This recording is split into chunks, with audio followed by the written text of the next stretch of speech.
Today we start the B part of L hook to strokes.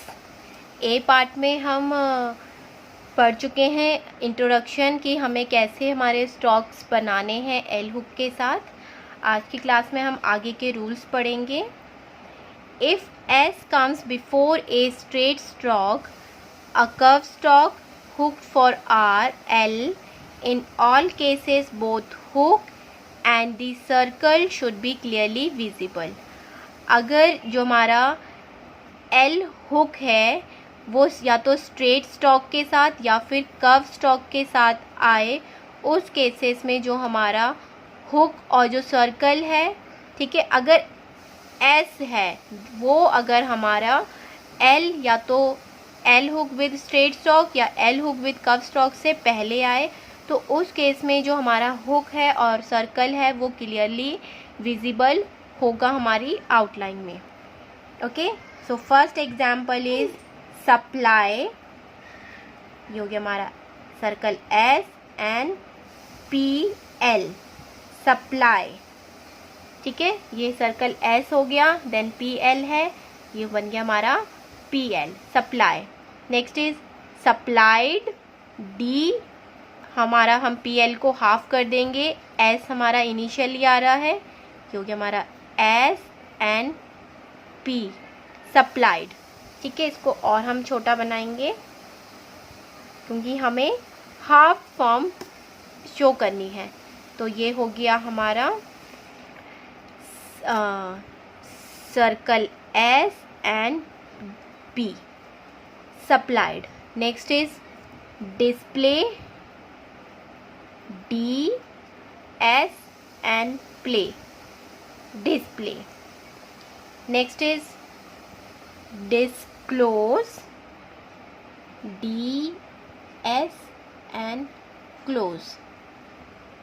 Next is civil.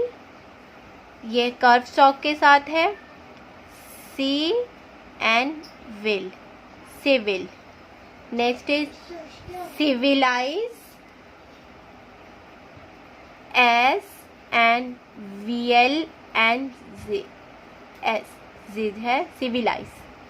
ठीक है, तो हर example में जो है हमारा S है वो S, सर्कल S भी और हमारा हुक भी क्लियरली शो हो रहा है. ठीक है. Next is to obtain easier forms, the L hook is sometimes used in words in which the L belongs to the following syllable and not to the stroke to which it is attached. मतलब कि अगर हमें कोई easier form हमें लेनी है, obtain करनी है, देन जो हमारा L हुक है वो कभी कभी यूज़ होता है ऐसे वर्ड्स के साथ जो L के साथ बिलोंग तो नहीं करते हैं. ठीक है, बट क्या करना है उस केसेस में, तो जो हमारा L हुक है वो उस सलाइबल के साथ तो बिलोंग करता है, बट जो स्ट्रोक है जिसके साथ हम उसको अटैच कर रहे हैं उसके साथ वो बिलोंग नहीं करता है. ऐसे भी कुछ केसेस हैं, वहाँ पर भी हमें जो L हुक है ईजियर आउटलाइन को हमें ऑब्टेन करने के लिए वहाँ हमें यूज़ करना पड़ेगा. मीन्स कि वर्ड्स के साथ ऐसे वर्ड्स के साथ जहाँ पर जो हमारा L है वो स्लाइबल के साथ तो उस वर्ड के साथ तो बिलोंग कर रहा है, बट स्ट्रोक के साथ नहीं. ठीक है, जिसके साथ हम उसको अटैच कर रहे हैं, जैसे कि डीपली.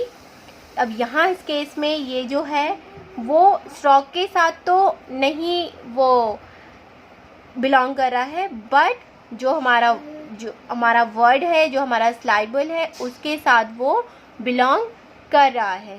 तो इस केस में भी हमें ईजियर फॉर्म ऑब्टेन करने के लिए हमें L हुक का यूज़ करना पड़ेगा. तो फर्स्ट इज डीपली,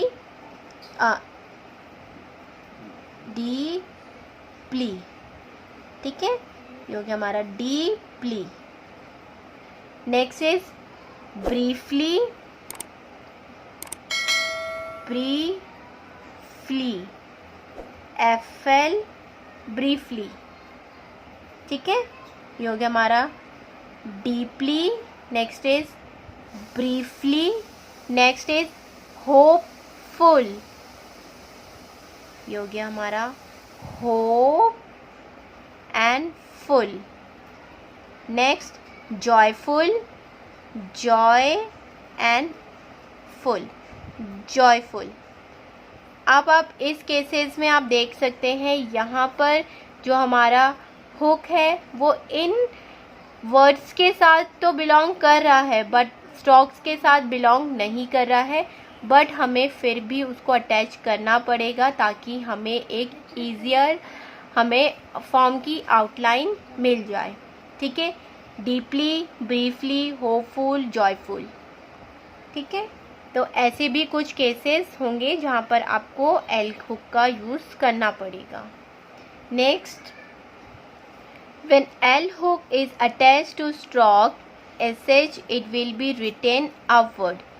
जब हम एल हुक को अटैच करेंगे हमारे स्ट्रोक एसएच के साथ तो वो कैसे लिखा जाएगा, अपवर्ड डायरेक्शन में। जैसे कि एसेंशियल, यहाँ पे जो है हमारा, यहाँ पर हमारा शियल आ रहा है। अब इसको हम कैसे आउटलाइन बनाएंगे, क्योंकि हमारा एसएन, एसएन, ठीक है, इतना हो गया हमारा एसएन। देन शियल है तो इसको अपवर्ड, यहीं से हमने इसको अपवर्ड लिख दिया, essential, essential. Next is specialise, specialise जो हो गया हमारा एस पी, स्पेशलाइज है तो S L and specialise, specialise. Next is official,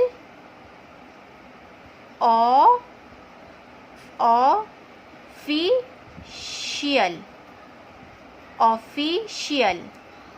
next is artificial, तो ये हो गया हमारा आर्टी फी एंड शियल। आ हो गया इतना, एंड टी है तो हमने इसको हाफ कर दिया, आर, देन फी, artificial, artificial. Next is partial, artificial. ठीक है, यहाँ गलती से प्लेस हो गया है, आर्टिफिशियल। नेक्स्ट इज पार्शियल, पार एंड शियल, partial. Self, SHL and F, self. ठीक है, तो जब भी जो हमारा एल हुक है वो हम उसको कैसे लिखेंगे, एल हुक SH को SH स्ट्रोक के साथ अपवर्ड डायरेक्शन में। ठीक है, जो आर वाला हुक था वो डाउनवर्ड ही लिखा जाएगा, बट ये जो है एल हुक है जब स्ट्रोक के साथ अटैच होगा तो it will be written upward direction.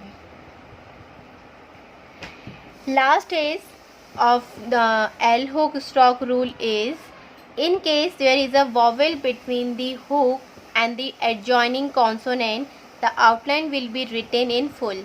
अगर किसी केसेस में अगर इनके बीच में या तो इन हुक के बीच में वॉवेल है या फिर कोई एडजॉइनिंग कॉन्सोनेंट है तो उस केस में क्या होगा, हम फुल आउटलाइन लिखेंगे।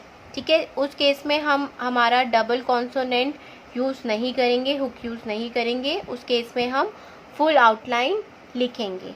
तो फर्स्ट एग्जाम्पल इज़ ब्लो। यहाँ पर कोई भी इनके बीच में कोई भी ना वॉवेल आ रहा है ना कोई भी एडजॉइनिंग कॉन्सोनेंट है, तो यहाँ पर हम फुल आउटलाइन यहाँ पर हम हुक फॉर्म यूज़ कर सकते हैं। So first is blow, BL, blow.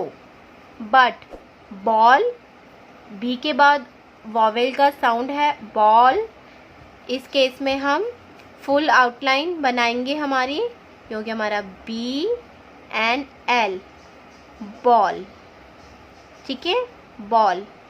Next is play, play. But pale, P के बाद हमारा वॉवेल आ रहा है पेल, PNL, पेल। ठीक है, तो ये हो गया हमारा लास्ट रूल इस एल हुक के चैप्टर का। ठीक है, जब भी इनके बीच में कोई भी वॉवेल साउंड आए या फिर कोई एडजॉइनिंग कॉन्सोनेंट आए, उस केस में हमें कंप्लीट ही फुल आउटलाइन हमें बनानी है। Okay, so that is the complete chapter of L hook to stocks. Hey there. Subscribe to my channel. And also press this bell icon.